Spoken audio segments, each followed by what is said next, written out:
Hi everybody, I'm going to read one of my favorite books. It's called Roxaboxen by Alice McLaren, illustrated by Barbara Cooney.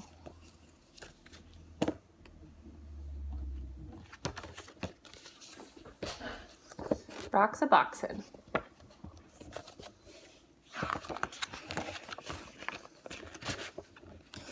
Marion called it Roxaboxen. She always knew the name of everything. There, across the road, it looked like any rocky hill. Nothing but sand and rocks, some old wooden boxes, cactus and greasewood and thorny ocotillo. But it was a special place.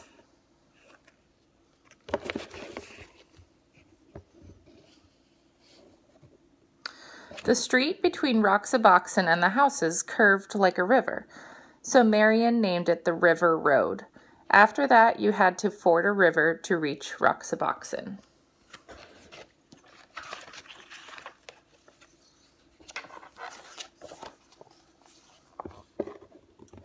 Of course, all of Marion's sisters came. Anna May and Frances and little Jean. Charles from next door, even though he was 12. Oh, and Eleanor, naturally, and Jamie with his brother Paul. Later on there were others, but these were the first. Well, not really the first.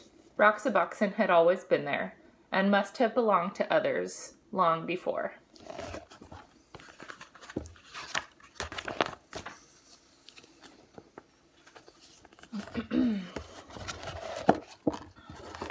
When Marion dug up a tin box filled with round black pebbles, everyone knew what it was. It was a buried treasure. Those pebbles were the money of Roxaboxen. You could still find others like them if you looked hard enough. So some days became treasure hunting days, with everybody trying to find that special kind. And then on other days, you might just find one without even looking.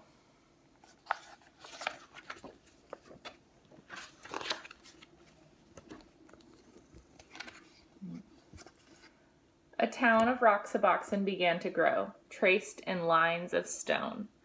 Main Street first, edged with the whitest ones, and then the houses.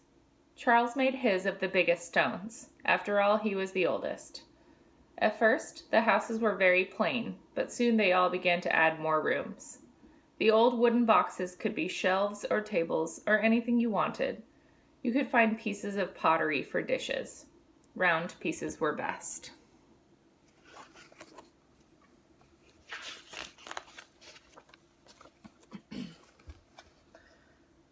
Later on, there was a town hall.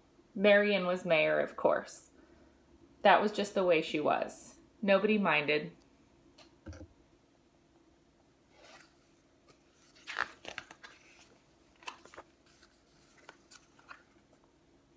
After a while, they added other streets. Frances moved to one of them and built herself a new house outlined in desert glass. Bits of amber, amethyst, and sea green. A house of jewels.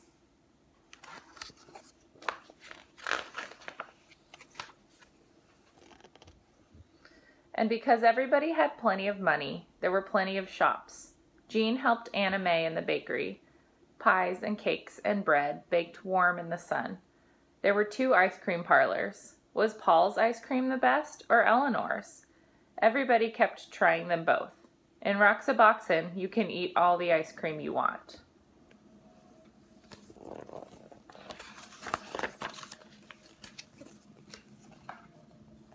Everybody had a car. All you needed was something round for a steering wheel. Of course, if you broke the speed limit, you had to go to jail. The jail had cactus on the floor to make it uncomfortable, and Jamie was the policeman. Anna May, quiet little Anna May, was always speeding. You think she liked to go to jail.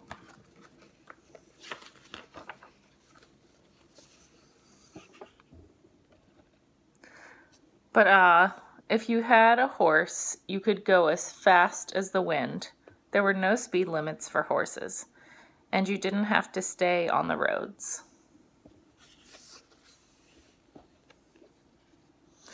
All you needed for a horse was a stick and some kind of bridle, and you could gallop anywhere.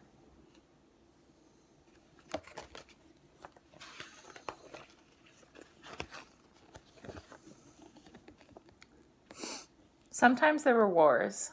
Once there was a great war, boys against girls. Charles and Marion were the generals. The girls had Fort Irene, and they were all Girl Scouts. The boys made a fort at the other end of Roxaboxen, and they were all bandits.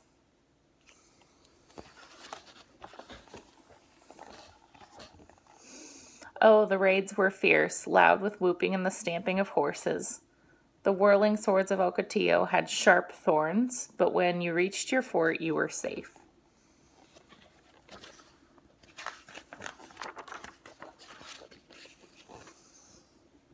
Roxaboxen had a cemetery, in case anyone died, but the only grave in it was for a dead lizard. Each year, when the cactus bloomed, they decorated the grave with flowers. Lizard.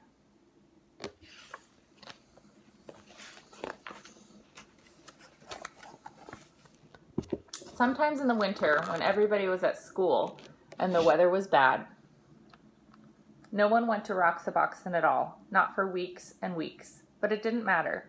Roxaboxen was always waiting. Roxaboxen was always there. And spring came, and the Ocotillo blossomed.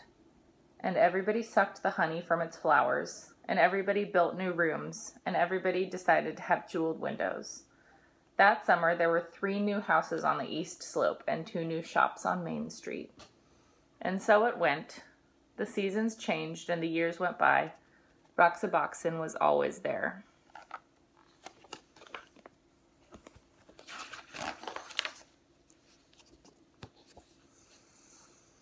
The years went by and the seasons changed until at last the friends had all grown tall and one by one they moved away.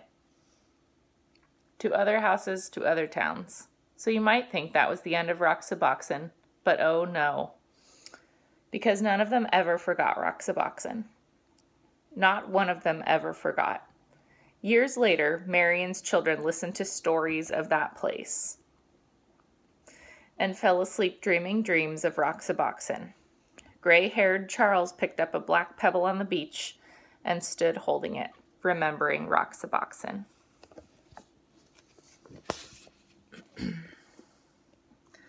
More than 50 years later, Frances went back and Roxaboxen was still there. She could see the white stones bordering Main Street, and there, where she had built her house, the desert glass still glowed, amethyst, amber, and sea green.